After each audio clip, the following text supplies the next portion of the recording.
Rasulillah Sayyidina wa Maulana Muhammad ibn Abdillah wa ala alihi wa sahbihi wa mawalah wa la hawla wa la quwata illa billah. Rabbi shrah li sadri wa yassir amri wa hlul 'uqdatam min lisani yafqahu qawli. Baik, kita pagi hari ini di taklim kita buka dengan sama-sama membaca surah Fatihah sesuai dengan niat masing-masing. Lihaziniyah wa likullin niyatis salihah. Al-Fatihah. A'udzubillahi minasyaitonir rajim. Bismillahirrahmanirrahim. Alhamdulillahi rabbil alamin. Arrahmanir rahim. Maliki yaumiddin. Iyyaka na'budu wa iyyaka nasta'in. Ihdinas siratal mustaqim. Siratal ladzina an'amta 'alaihim ghairil maghdubi 'alaihim waladdallin. Amin. Alhamdulillah, segala puji bagi Allah. Di pagi yang berbahagia ini, di tempat yang mulia ini, mudah-mudahan kita selalu pandai mensyukuri setiap nikmat yang Allah anugerahkan kepada kita. Baik nikmat yang nampak maupun tidak nampak. Oksigen itu tak nampak, tapi kita butuhkan ketika bangun tidur. Napas kita pun tetap nyaman, menghirup udara yang segar, sehingga tidak tersengal-sengal. Ya, bersyukur kita. Tidur, masih bangun dan masih sehat, akal kita, nikmat pun yang luar biasa. Mudah-mudahan kita pandai mensyukurnya sehingga kita mendapat gelar abdan syakura. Salawat serta salam kepada baginda kita Nabi besar Muhammad sallallahu alaihi wasallam. Insyaallah salawat itu akan menghantarkan kita menjadi orang-orang yang diprioritaskan mendapat pertolongan baginda Rasul ketika berada di padang mahsyar nanti. Kita mohon kepada Allah, kita, keluarga kita, jemaah kita semua menjadi ahlus syafa'ah baginda Rasulullah sallallahu alaihi wasallam. Amin Allahumma amin. Baik, insyaallah pagi ini kita akan masih bicara maksiat batin. Insyaallah pagi ini kita masuk ke pokok yang ke-6, al-faslus sadis fi hubbil jah. Pasal yang ke-6 pada penjelasan tentang hubbul jah. Hubbul jah secara pengertian adalah dua kata, hubbun wa jahun. Tapi dia menjadi idhofah, menjadi kalimat yang idiom, hubbul jah. Kesebutan itu di kalangan orang-orang sufi itu sangat populer. Kalau kita diterjemahkan secara harfiah, hubbun itu cinta atau mencintai oleh, sementara jahun ada maknanya, ada mengatakan kemegahan, ada mengatakan kemewahan, ada juga maksudnya situ keagungan, ada juga maknanya itu kedudukan yang tinggi, ada juga maknanya mencari popularitas, itu makna jah. Maka hubbul jah adalah bahasa mudah kita itu cinta kepada kemegahan. Ya, dalam At-Takatsur itu jelas kan bagaimana cinta orang terhadap hal-hal kemegahan. Ya, telah berhenti ketikalah dia dalam kubur. Maka di sini kita baca dulu kitabnya. Bermula pasal yang ke-6 pada menyatakan hubbul jah. Hubbul jah itu cinta akan kemegahan. Maka di dalam agama termasuk perkara yang dicela oleh syarak. Karena termasuk maksiat batin. Firman Allah dalam surah Al-Qasas 83, A'udzubillahi minasyaitonir rajim. Tilkad darul akhirah naj'aluha lillazina la yuriduna 'uluwan fil ardi wala fasada wal 'aqibatu lil muttaqin. Negeri akhirat itu naj'aluha, kata Allah, kami cipta, kami jadikan. Naj'al itu ja'ala, khalaqa sinonimnya, bada'a, fatara, nasya'a, itu sinonim-sinonimnya. Tapi kalau dibawa dengan aj'aluha, ada potensi dan tugas bagi seorang anak manusia itu. Maka ketika Allah katakan inni ja'ilun fil ardi, Allah tidak katakan inni khaliqun fil ardi. Ja'ilun, ada tugas dan ada potensi setiap orang dibekali untuk melaksanakan dirinya sebagai seorang khalifah di muka bumi. Nah, naj'aluha, kami jadikan negeri akhirat itu lillazina la yuriduna 'uluwan fil ardi wala fasada, bagi orang-orang yang tidak mencari keinginan untuk mencari uluan. Uluan itu kedudukan yang tinggi, pujian yang tinggi di muka bumi, dan juga tidak dengan sebab kami jadikan negeri akhirat itu kepada orang-orang yang ingin membuat rusak di muka bumi ini. Wala fasada. Wal akibatul lil muttaqin, dan surga itu disediakan bagi orang-orang yang bertakwa. Artinya betapa dunia itu hanyalah tempat persinggahan, maka negeri akhiratlah yang menjadi tujuan. Apapun yang kita lakukan di muka bumi ini sifatnya hanya sementara. Tempat kita menabur benih, tempat kita bercocok tanam, kalau yang kita tanam itu adalah kebaikan, maka kita juga akan mendapat kebajikan, tidak hanya dunia tapi sama akhirat kita akan mendapat kemenangan. Kalau kita tebar kebencian, maka yang akan kita dulang adalah penghinaan, pencercaan, bahkan mungkin sesuatu yang tidak mengenakkan bagi kita dan bahkan bagi keluarga kita mungkin. Makanya ada ungkapan, dunia itu bukan tempat tinggal kita. Kita makhluk planet yang lain masalahnya. Dunia bukan tempat kita tinggal, tapi tempat kita meninggal. Nah, seperti itu. Meninggal dunia kan artinya. Ya, cuma kita kadang-kadang lalai, sehingga kita kira hanya dunia saja hidup kita. Tapi negeri akhiratlah sesungguhnya yang tempat kepastian kita, tempat yang abadi.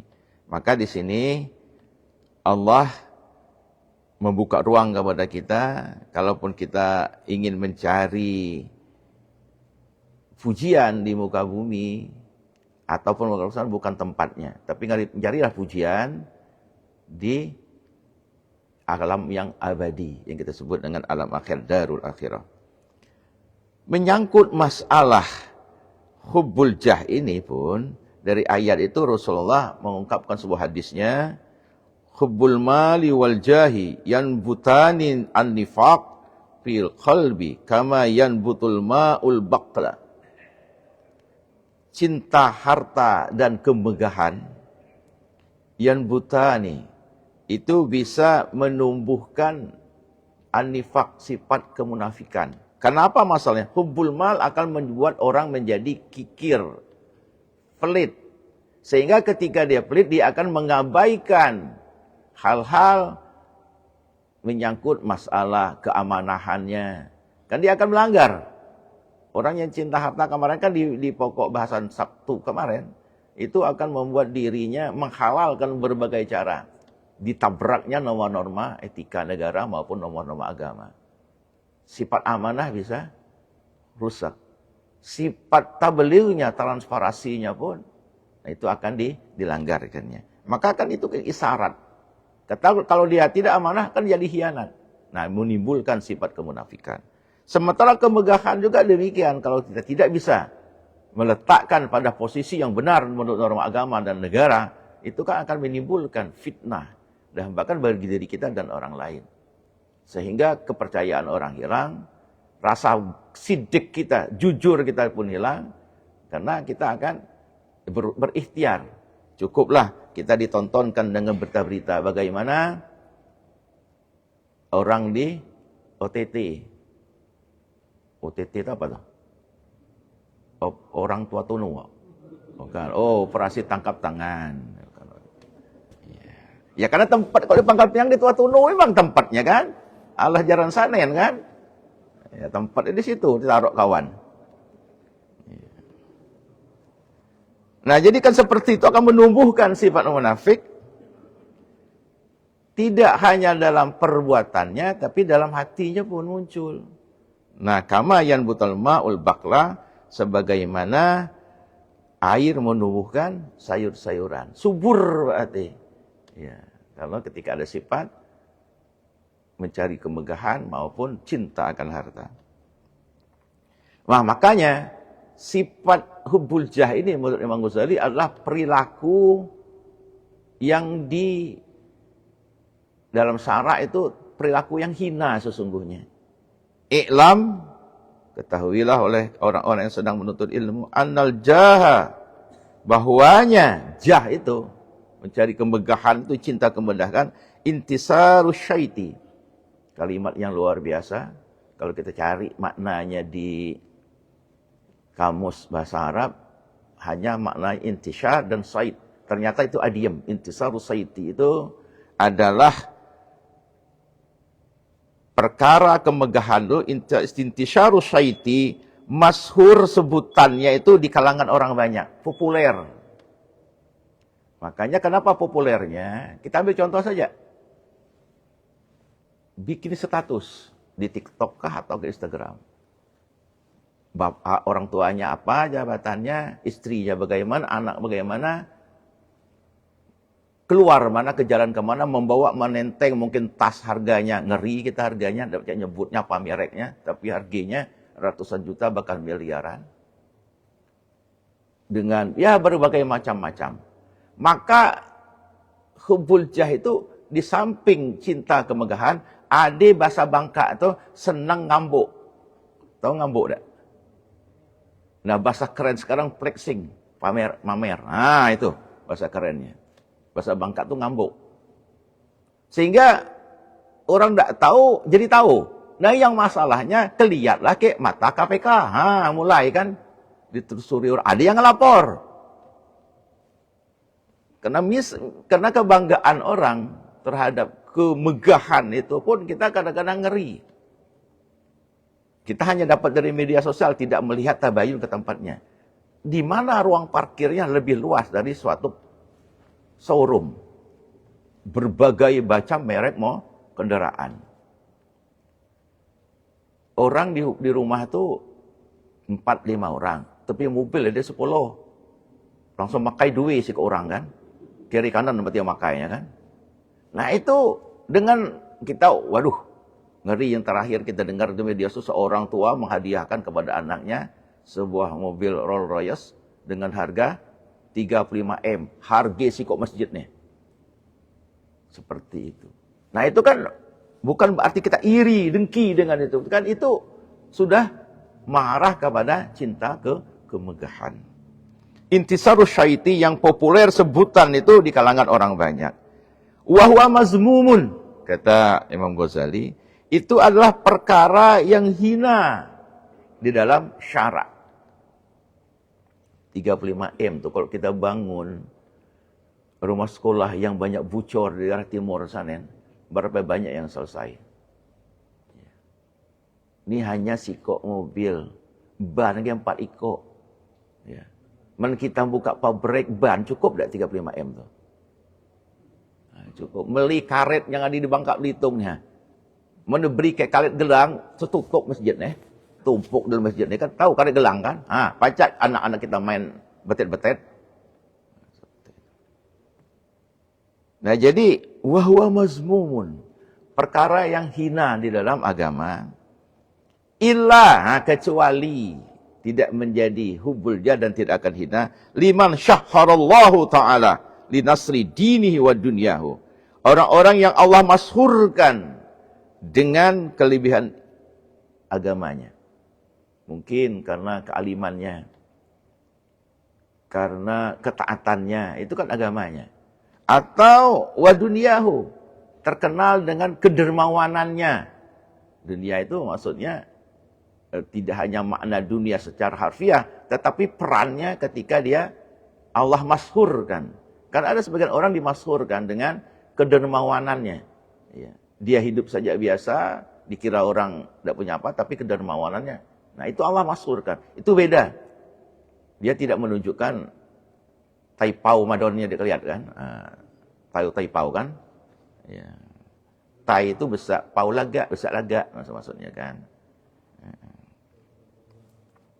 Nah jadi mazmumun terhina, tetapi bagi orang-orang yang Allah masyhurkan dengan ketaatannya, dengan agamanya, maupun kedermawanannya, itu pada posisi yang Allah tolerir. Nah makanya Imam Ali karramallahu wajhah itu berpesan kepada kita. Apa pesan beliau? Tazallil, wala tashur, wala tarfa sahsaka, lituzkira bi ilmin illa ghairihi. Tazallil, rendahkan dirimu. Tawadhu. Wala taskhur, dan jangan mencari pujian kemaskuran. Wala tarfa, dan jangan juga taipau. Nah, tarfa itu angkat diri, taipau itu maksudnya. Sahsoka dirimu lituzkira bi ilmin. Hanya karena ingin disebut orang berilmu. Jadi dengan ilmu itu bisa membuat orang terjebak kepada kemegahan. Taipau dengan ilmunya. Memang bisa. Jangan sebut dak. Ya. Karena ada orang sombong dengan ilmu. Cukuplah contoh dalam Al-Quran menceritakan. Siapakah orang yang sombong dengan ilmunya? Haman. Itu luar biasa cerita Haman itu. Arsitek yang bisa membangun bangunan dengan kondisi pada masa itu sebuah gedung di bawah lautan. Lah dia zaman sekarang orang buat gedung, buat istana di bawah lautan. Di Ancol depan. Tapi akuarium besar kan. Kita pacak ngal ikan ni kan. Tapi belum sehebat Haman. Tapi kan dia sombong, dia ingat bahwa di surganya Allah tuh tajri min tahtihal anhar, mengalirlah sungai-sungai di bawah surganya yang Allah bikin. Nah, maka dia balik. Kalau saya akan bikin istana, di atasnya mengalirlah air-air, maka dia bikin istana di bawah laut. Sekarang orang sudah mulai bisa membuat terowongan di bawah laut. Mungkin inspirasi dari Haman. Nah, di zaman pada masa itu, lah hadelum alat berat. Traktor hadelum. Alat pelubang yang mesin besar itu hadelum. Belum secanggih sekarang. Tapi beliau sudah bikin. Nah, itu adalah orang yang luar biasa dengan ilmunya. Udah usahakan Haman. Samiri segemut anak sapi, masuk angin dari buntutnya, keluar suara di mulutnya. Agak terpersona. Iya. Umat Nabi Musa. Nah, sehingga berubah Tuhan jadi anak sapi. Anak sapi apalah hebat. Disembelih ke isi lo made. Menyepak sapi ya Allah lo dimosin macam kemarin ya kan. Nah, besar man walaupun banyak gemuk ya kan dari dagingnya. Ya, seperti itu. Kesian kayak kawan yang bersih bagian itu kan. Nah, jadi jangan pernah rendahkan dirimu, tawadhu. Jangan pernah mencari pujian, mencari kemasyhuran, dan jangan taipau la tarfa, dengan taipau. Sahsaka dirimu lituzkira bi ilmin, hanya sekedar ingin disebut sebagai orang berilmu. Orang berilmu itu tidak pernah mengasih tahu bahwa dia punya ilmu, tidak. Karena ada ungkapan orang berilmu itu bagaikan padi, semakin berisi semakin merunduk. Kalau padi dek berisi, nyungak ke atas, ciri dia kosong, ampak bahasa Bangkanya. Wala ghairi, dan juga jangan karena mencari hal lain. Kita ni kadang-kadang adanya kawan taipau ni. Contoh, taipau tak ni? Nyaba tanya ke kita. Lah kita padi, aku pernah lu maci di sia. Padahal nyaba tanya. Kemudian nya sendiri komentari. Berarti bertanya apa nguji apa taipau? Nah, macam tu kan pertanyaannya kan. Ya wala ghairi, dan bukan karena lainnya. Apa saja. Gara-gara istrinya pamer, gaya hedon, gaya flexing tadi pameran. Akibatnya apa? Terkucil pangkat suaminya. Nah, dia ceritakan seperti itu. Karena memang sering dia katakan tazallil, rendahkan dirimu, tawadhu depan orang. Apalagi kata Sayyidina Ali, waqtasim, sunyikan akan dirimu dan ilmumu. Ya, diam-diam baik. Kalau orang bertanya, kita kasih tahu. Udah usah bahasa kita. Ya. Tapi kalau kita mampu nulis buku, ya silakan. Disiplin ilmu kita di situ. Tapi kadang-kadang ada orang taipau dengan ilmu itu bukan main. Iya. Bahkan wala ghairihi itu kadang-kadang bukan ilmu, pangkat. Sampai Adi di Pangkal Pinang ingat dak, kalau kami masih ingat. Orang gili pangkat nama Wak Seno. Lagi ingat daerah Cabedang kadang-kadang yang nongkrongnya. Man sekaput berjalan pangkat. Tahap apa timpelnya kan? Ada. Nah karena mungkin terngiang di dirinya, itulah yang membuat dia terkenal masyhur. Maka sampai gili-gili. Iya. Terkenal dulu kami kecil. Waktu ada orang tuh lewat, ngomong tengah, lah mulai kami ramai. Nah, bisa saja. Atau juga karena ambisius. Ambisius, ingin ngejar posisi jabatan, karena merasa dengan jabatan itu membuat dia bisa masyhur, bisa terkenal, itu bisa saja. Bermacam-macam jabatan tuh. Ya. Apalagi kalau jabatan itu harus saking dapat itu berani dengan kos juga. Akibatnya, ya kepaksaan cari tambahannya untuk gantinya kan. Ngereman tuh apa di pasar nih, ngereman kepala dinas misalnya kan. Nah, umpamanya jual jabatan itu termasuk salah satu. Ya, karena ingin terdorong oleh kehidupan yang megah dan mewah, dia menggunakan cara seperti itu. Maka sunyikan akan dirimu dan ilmumu itu dari hal-hal yang bisa menjerumusmu. Waktasim, ya sunyikan. Wasmud, diam baik. Dosa banyak ini. Orang sendiri yang akan tahu dengan ilmu kita. Karena demikian kata Sayyidina Ali, taslam, dirimu akan selamat. Tasyurrul abror, akan menimbulkan rasa senang di kalangan orang soleh. Dan juga kata Sayyidina Ali, wa tughizul fujjar, akan membuat orang fasik itu menjadi gelisah, sakit hatinya. Tidak masalah kalau orang-orang fasik yang sakit hati dengan itu, karena kita tidak ikut gaya mereka. Itu pesan Sayyidina Ali. Makanya hubbul jah itu banyak contoh di dalam kehidupan kita.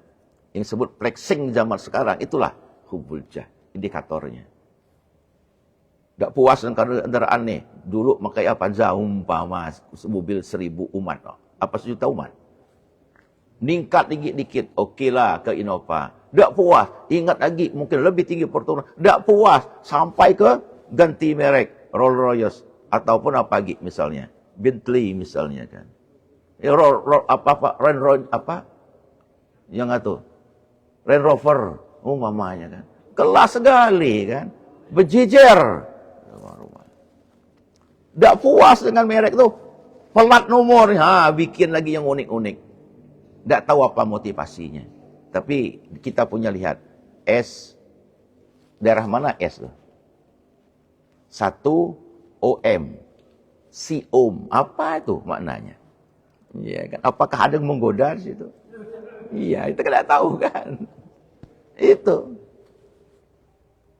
4, ya, huruf U, ya kan.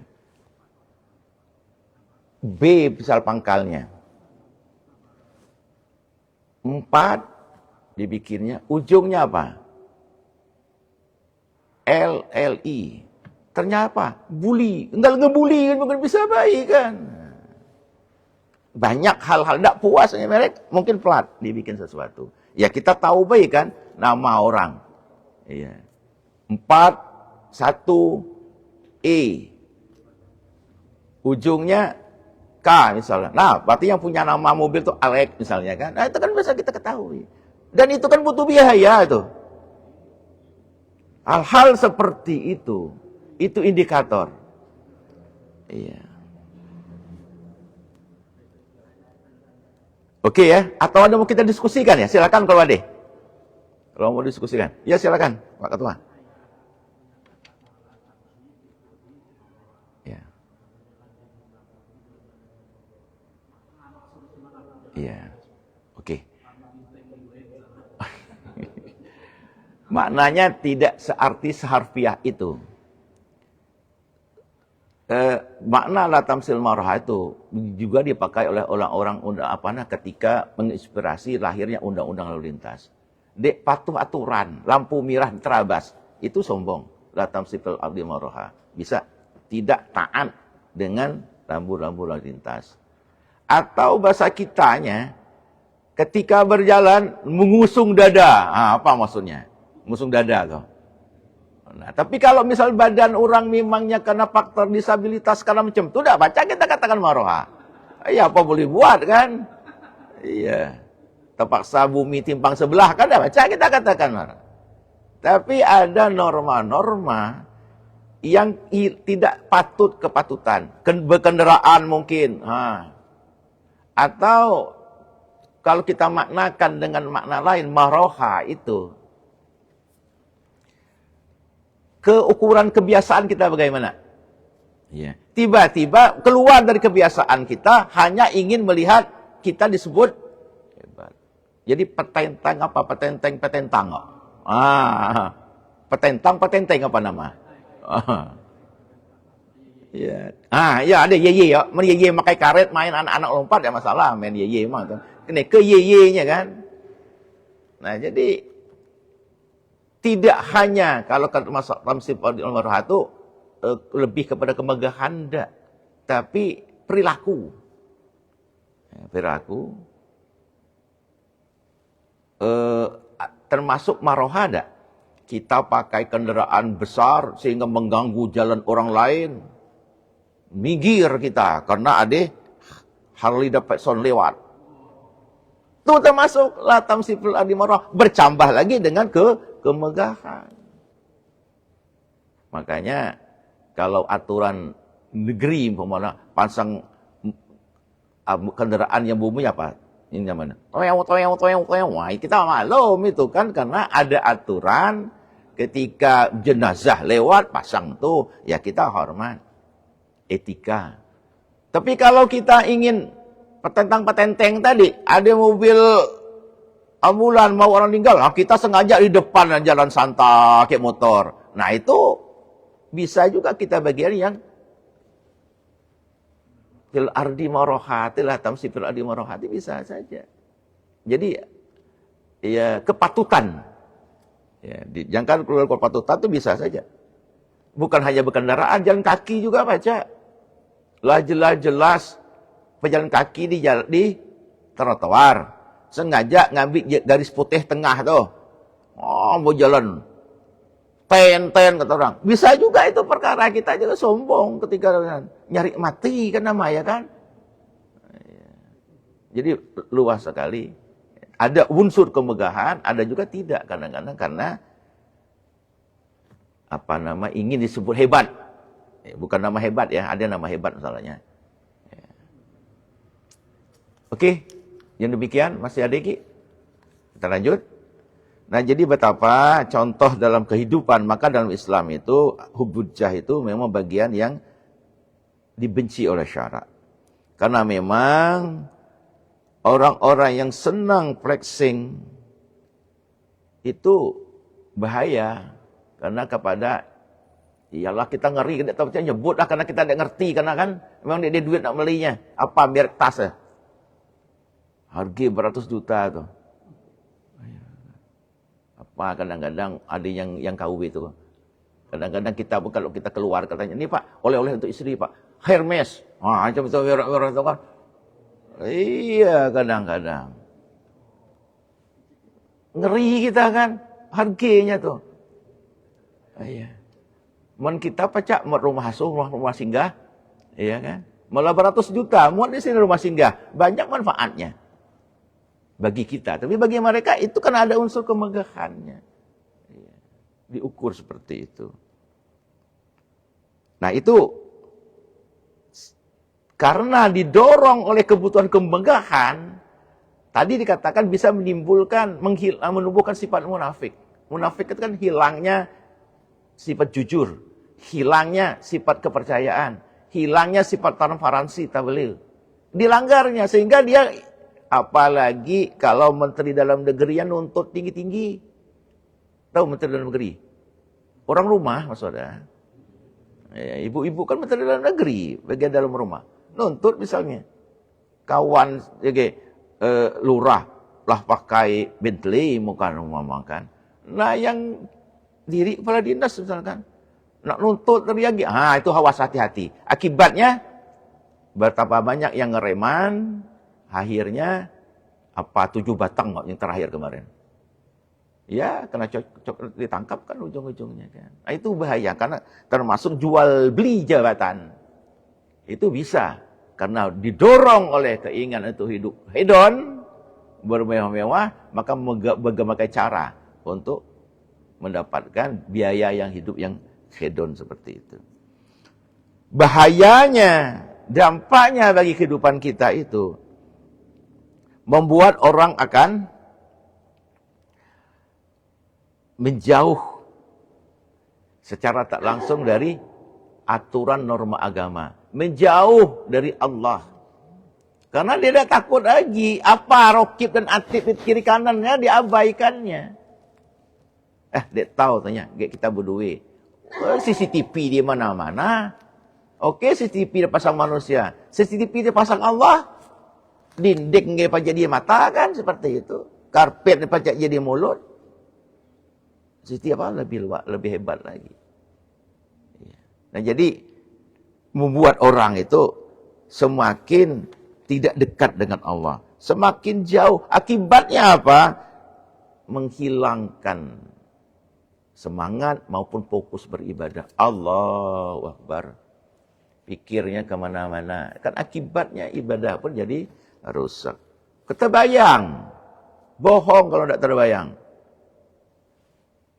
Apalagi tuntutan di tempat pergi kemana misalnya tengah sholat, terpikir tadi ngelihat masuk ke showroom tas, masuk ke showroom pakaian, fashion, terdorong pikirannya, kepingin dapat ingin disebut tadi karena apa oleh-oleh dari Amerika misalkan, nah disebutlah dia belinya kan apa misalnya kan, Louis Vuitton misal minimal tasnya kan. Seperti itu, kan berbahaya. Bisa mengganggu kekhusyuan kita dalam beribadah. Pastilah kalau kita sedang berpikir itu, bohong konsentrasi kita ibadah, bincau hati kita atau bincau tak? Bahasa Bangka itu. Sekaput, ancup hati kita. Pikiran kita. Seperti itu. Dan juga akhirnya menyuburkan sifat sombong. Dan juga muncullah karakter riya. Riya itu ro'ah.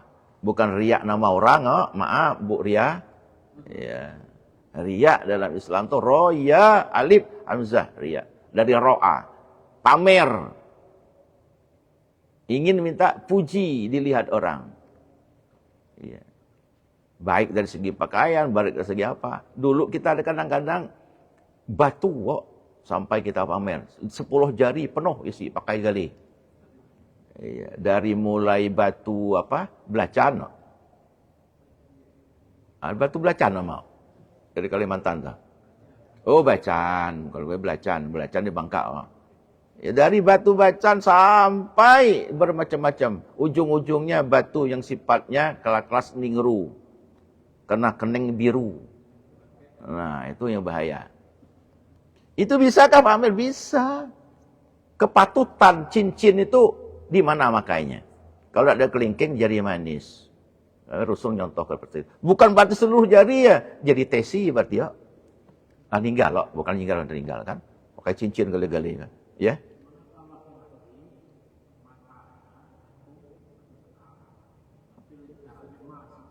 Betul. Oke. Bagi laki-laki. Betul. Iya. Iya.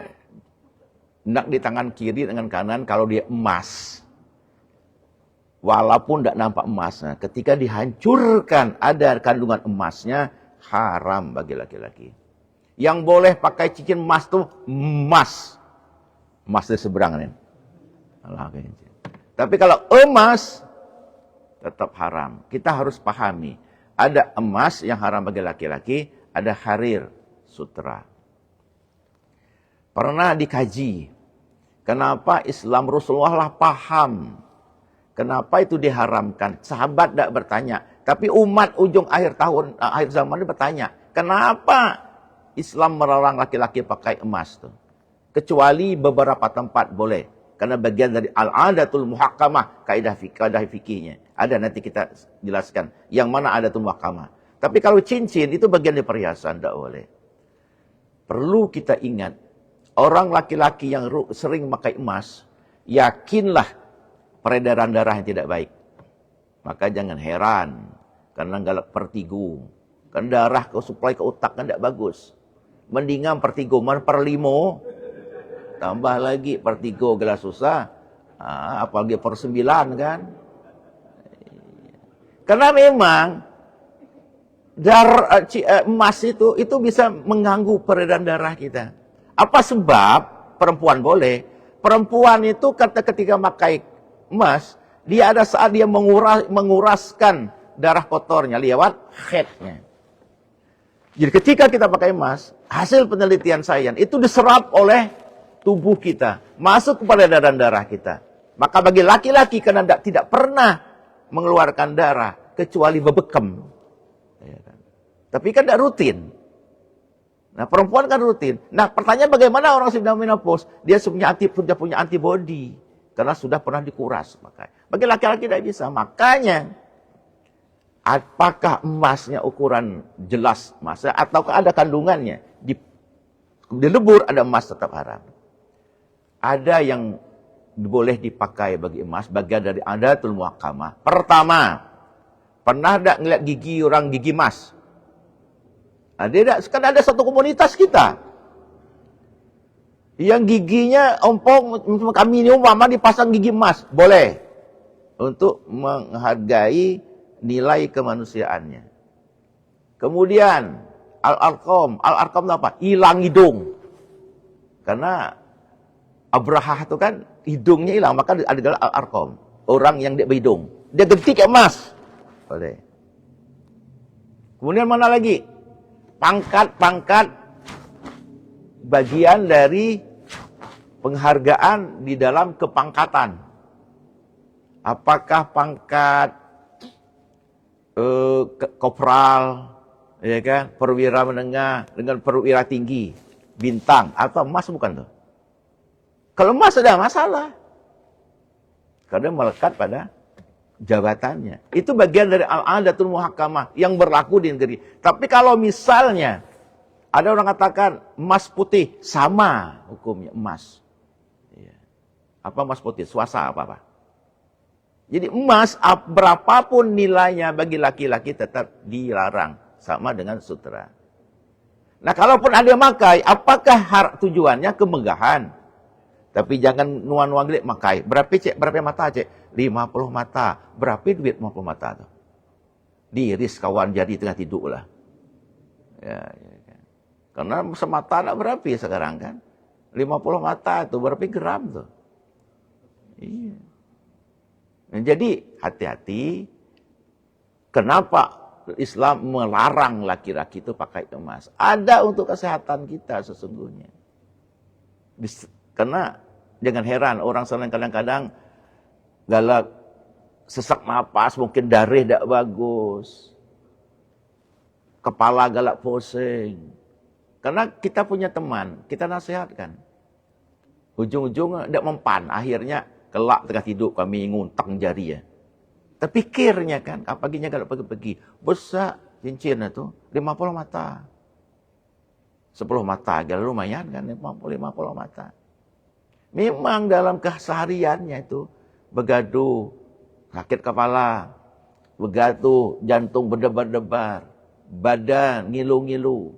Memang itulah penyebabnya. Kan dia membuat diserap oleh tubuh kita. Terus ke darah tidak lancar. Nah, jadi dosa pakai emas oek be. Tahu emas oek tak? Nah, jadi emas-emasan maksudnya kan. Seperti itu. Jadi bagian kenapa diharamkan. Harir sama, sutra demikian juga. Karena memang bagi laki-laki, emas dan sutra itu nanti ada ada pada masa dan waktunya. Maka Allah akan anugerahkan mahkota emas ketika kita mendapat kenikmatan di akhirat. Pakaian pun harir. Kalau di dunia ini kelaklah makanya. Ya kalau sutra-sutraan tidak masalah. Yang boleh itu kalau orang rumah lah beli sutra, paksa kau jebol kan. Yang punya pasangan yang nyambung tuh. Ya. Karena mereka kan Pak Haryadi ada tak? Meli dah tuh, makai dah tuh. Oh diagih dulu kalau. Oke, Mas Ade. Ya itu bahaya ya dampaknya tuh. Memujuburkan sifat sombong dan riya. Dan juga yang tidak kita khawatirkan, dia bisa menyalahgunakan ketika dikasih amanah jabatan. Dia salah gunakan. Timbullah namanya korupsi. Baik korupsi langsung maupun jual beli jabatan dengan tangan orang. Itu dikhawatirkan. Semakin besar dorongan kemegahan, semakin besar pengeluaran, semakin mencari luang bagaimana untuk memenuhi kebutuhannya. Itu menjadi perkara-perkara yang sangat mengkhawatirkan.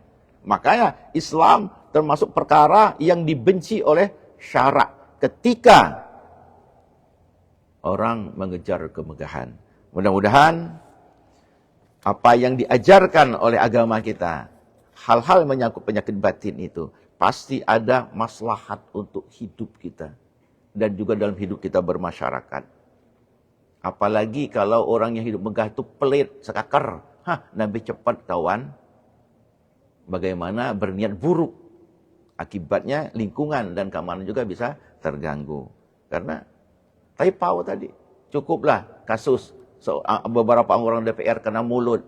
Ternyata diserbu kawan, rumah pening sendiri ujung walaupun ada tindakan hukum negara di situ.